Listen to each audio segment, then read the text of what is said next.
We have discussed theft, extortion, robbery, dacoity, criminal breach of trust, criminal misappropriation of property, and mischief. Today we will discuss a new topic, that is criminal trespass, house trespass, house lurking, house breaking. Okay. So the first topic is criminal trespass. Now, what is trespass? Before discussing criminal trespass, let me discuss what is trespass. Suppose this is a house and someone enters into this property without the permission of the owner. This is a trespass. Okay. This is a building and someone enters without any permission or ID card. This is a trespass. It is used both in civil and criminal law. Okay. So basically trespass means interference with the possession of land without lawful justification. Okay.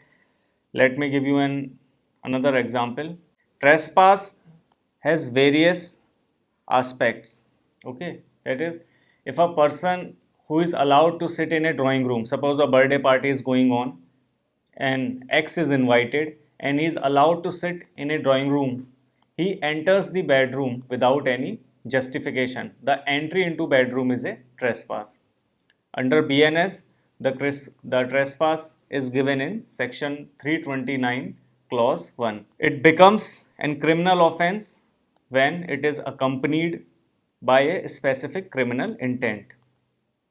The essence of this offense is not the entry itself, but the unlawful intention.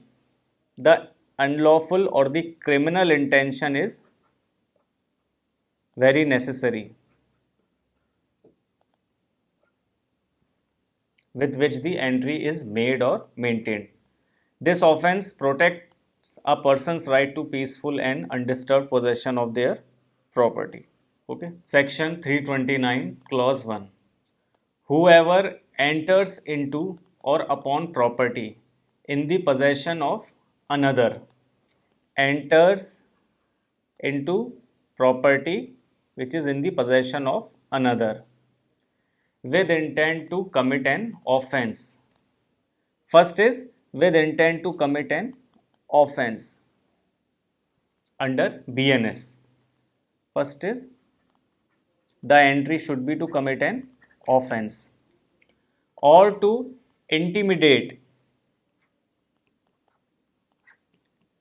insult,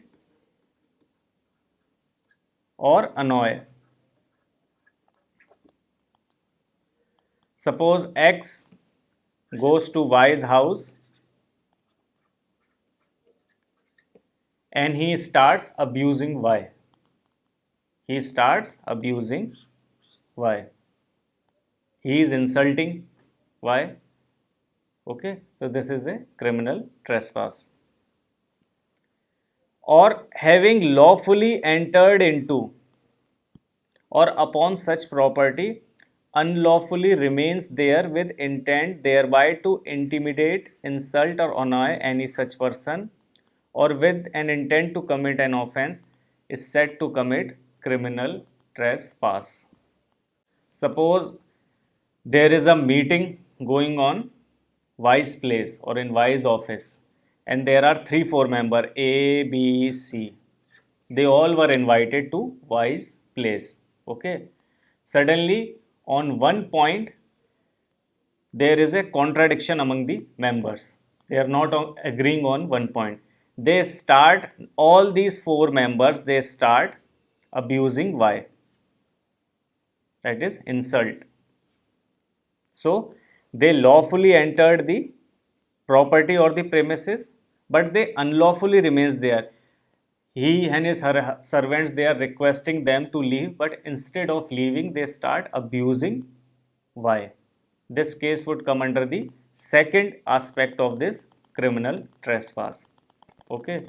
So there are 2 distinct ways in which the offense can be committed. Okay. First is unlawful entry. Second is unlawful remaining. Okay. Entering property in another's possession with a specified criminal intent. You are entering the property with intent to commit a certain offense, theft, extortion, robbery, etc. And the entry itself is illegal from the very beginning. You have entered the property with intent to commit an offense. So the entry itself is illegal from the very beginning. Second, unlawful remaining. Your entry was lawful, but there is some verbal argument and the owner request you to leave, but you, in spite of leaving, you unlawfully you remain there. This is the second aspect. The subsequent act of remaining, that is x, this is x, this is y. X is not leaving, he is still there, so the subsequent act of remaining becomes illegal due to the formation of a criminal intent. He starts throwing, he starts hitting the owner, or he starts abusing him. This is the second aspect of this definition. Okay, so the first essential, entry into property in possession of another. Property here means both property, movable, that is which can be carried away and which cannot be carried away. Entering into a ship, this is a ship, this is a very big ship, and you enter into it without any ticket or without any invite, without any invitation. Okay. Immovable property, entering any land, house or office without the permission. Okay. The law in this section protects possession. The person in possession may not be the owner. The law protects possession. The person in possession may not be the owner. Suppose you are entering this house. This is a house, and this house is given on to Mr. X. He is the tenant. Why? What he did? He enters into this property without any permission, or he unlawfully remains there. So the house is in direct possession of X, and he is not the owner, he is the tenant. So this case would come under this principle, as the law protects possession. Trespass is an offense against the person in actual peaceful possession of the property. An owner who has leased out their property can be guilty of trespass if they enter it against the tenant's right with a criminal intent. An owner who has leased out their property can be guilty of trespass if they enter it against the tenant's right with a criminal intent. X, landlord, Y, tenant. This AB property is given on rent to to Y with proper documentation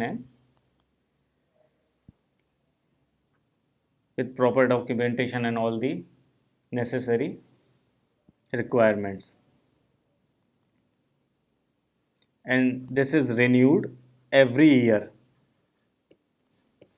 X, one day, without any lawful justification, one fine day, he enters the Y's this premises and starts throwing Y's belonging. Okay, his sofa, his chair, his table. This case would fall under this situation. An owner who has leased out their property can be so. X is the landlord. X is the landlord. He is the owner, but he would still be held liable of criminal trespass. The property must be in actual possession of someone other than the alleged trespasser.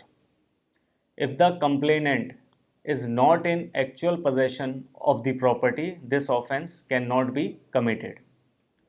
A man may be guilty of criminal trespass on the land of another without even personally entering upon it if, for example, he causes others to build on it against the wishes and in spite of the protest of its owner. A person may be guilty of criminal trespass even without entering upon it if he causes others to build upon it any construction. This is a land, this is the boundary. This is X land, this is Y's land. X breaks that boundary, the partition, and he starts doing the construction work here with the laborers. Obviously, the laborers are doing the construction work. This would amount to criminal trespass. Essential 2. The criminal intent. The criminal intent here is the mens rea. This is the most crucial element that turns a civil trespass into a criminal one, because the trespass is done with a specific criminal intent. The intent must be the following, that is, first, to commit an offense, any offense, theft, extortion, robbery, theft, assault, mischief, every entering with the purpose of committing another crime. Second, to intimidate, to create fear, to threaten, I'll do this, I'll do this, I'll do that. This is to fear or overpower the person in possession. To insult, that is, disrespect, shouting, abusing, or showing contempt through words or gestures. To annoy, annoy means simply to irritate the person in possession. So, the criminal trespass depends upon the intention and not upon the nature of the act. If, for instance, a person with intent to save his family and property from imminent destruction, suppose there is very heavy rainfall and the flood is there in X city, and Y with his family enters into X family and breaks this wall so that water could flow easily, this would not amount to criminal trespass. He enters into X property and breaks the boundary so that water could flow easily. This would not amount to trespass. This section speaks of entering on property with intent to commit an offense or to insult or annoy any person in possession of the property. It speaks of the main intention in the action and not any subsidiary intention that may also be present. Only the specific intention has to be there. Okay. So now let's analyze the intent. Primary versus ancillary intent. The criminal intent must be the dominant or primary intention behind the entry, not merely an incidental consequences. So the intention has to be from the very beginning. For example, if a person enters a property to escape a threat on the street and their presence happens to annoy the owner, their primary intent was self-preservation, not to annoy. This may not be a criminal trespass. 5 people, they are chasing A. They have bat, baseball, or any kind of stick in their hands. They are running behind A. A, in order to save his life, enters Y's property without permission. So, what was the intent of A? What was his intent before entering or after entering the Y's property? His intent was to save his life or save himself from getting grievously hurt, and there was no other specific criminal intent. So, this would not amount to criminal trespass. Second, however, if a person enters a neighbor's garden specifically to shout and insult them, the primary intent is to insult, making it criminal trespass. Entering another property and shouting at them and insulting or annoying them would amount to criminal trespass. The burden of proving this specific intent lies on the prosecution only. Now, house trespass.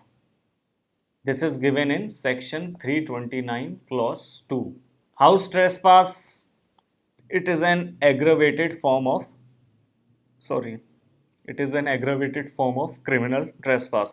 It occurs when the offense of criminal trespass is committed against a specific type of property. A specific type of property means any property that is used for human dwelling or any office, etc., making it a more serious crime. The law provides greater protection to spaces used for the law provides greater protection to spaces used for human dwelling or for the security of property, recognizing the higher expectation of privacy and safety in such places. The privacy and safety was the legislative intent behind this section. Okay. Section 329 clause 2 goes as follows: whoever commits criminal trespass is already there, by entering into or remaining in any building, tent or vessel used as a human dwelling, or any building used as a place for worship like temple, mosque, etc., or as a place for custody of property like in the case of go down, is said to commit house trespass. This section has all the essential elements of criminal trespass plus entry into a specific type of structure. What are those structures? This building, tent, vessel, or any human dwelling. Okay. So basically, house trespass means unlawfully entering or staying inside a place like house, tent, vessel, etc., or anything, even a ship which is used as a residence or for a specific purpose. It becomes an offense when the intruder has a criminal motive, such as to commit like theft, harm, intimidate, or insult the lawful occupants. Okay. Even if the person originally entered legally, the act becomes trespass if they stay back with dishonest intention. For example, if a plumber lawfully enters a home for work but then hides inside to steal later. Okay, we have seen in many cases on television. This amounts to house trespass. X, this is his house and this is the pipe. This is leaking. He calls a plumber. The plumber starts repairing the pipe, and when X leaves, he thinks that he will steal certain belongings and certain jewelries from this house. This would amount to house trespass. In this section, the law also clarifies that even partial entry like putting a hand, foot or tool inside counts as trespass. Okay, and as I have discussed earlier, this provision exists to protect the privacy, security and dignity of people's home. Explanation: what I was telling you earlier, this was the explanation to this section, that the introduction of any part of the criminal trespasser's body is entering sufficient to constitute the house trespass. Okay. What are the examples? Suppose this is a ground, this is a house. There is a team which is playing cricket, football, whatever it is. The ball goes here. One man, say suppose A, goes to the house and asks for the cricket or football. Okay. And he says that he has returned it. He says that it is nowhere to be seen. He enters his premises and starts abusing him. This would amount to house trespass. Suppose this is a society and this is a parking, and on daily basis there is a fight between these two families, X and Y, over the car parking. One day X enters onto Y's property and he starts beating him because there is a scratch over his car due to Y's parking. This would amount to house trespass. Another example, one A is there and he is upset with his colleague over some office issues or work related issue. One night, he sneaked into B's house through an open window with the intent to steal some important documents. Okay, and B woke up and caught A in the act. So A's action are considered house trespass because he unlawfully entered the B's dwelling with the intent to commit an offense, and the offense was theft. There is one before, sorry, human dwelling. Human dwelling, like human dwelling doesn't only mean the residence.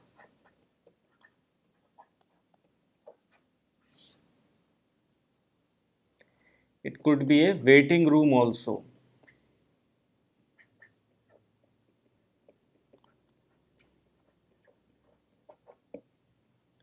The structure must be used for residential purposes. It doesn't need to be permanently inhabited. It is not necessary that people should live, that particular family should live permanently there.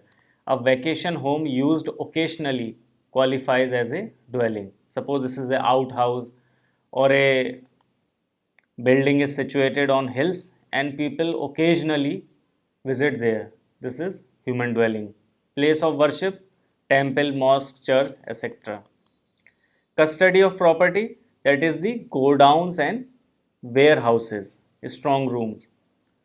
So the key is to that protect the property which is stored there for security.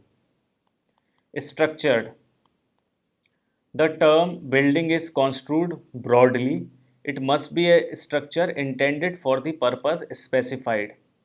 An open plot of land with a wall around it is not a building for the purpose of house trespass. Suppose this is a field, this is a open land and there is boundary from the side. This would not qualify as a building. There is one case,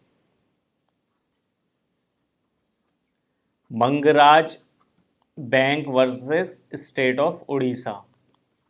In this case, it was held that for building used as human dwelling, building need not be used as a place of permanent residence.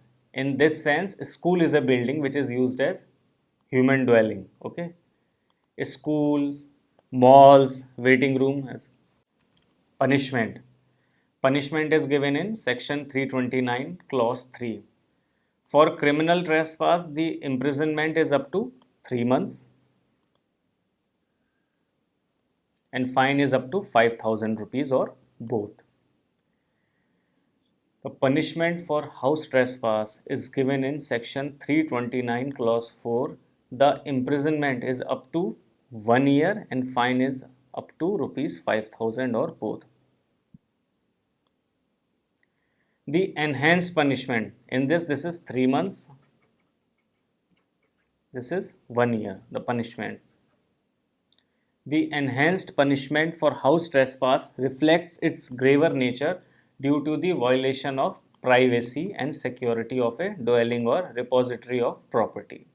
Because if someone is residing in a building or in a tent and you are violating the privacy of that building. Okay. So criminal trespass has to be with a specific criminal intent. House trespass is aggravated form of criminal trespass, providing enhanced protection to dwellings and places where property is kept. The law creates a ladder of severity from simple criminal trespass to housebreaking by night with intent to commit a serious offense. Okay. The core concepts to remember are possession, the specific mens rea, that is the criminal intent, and the nature of the property being trespassed upon. Okay, so thank you. We'll continue in the next lecture.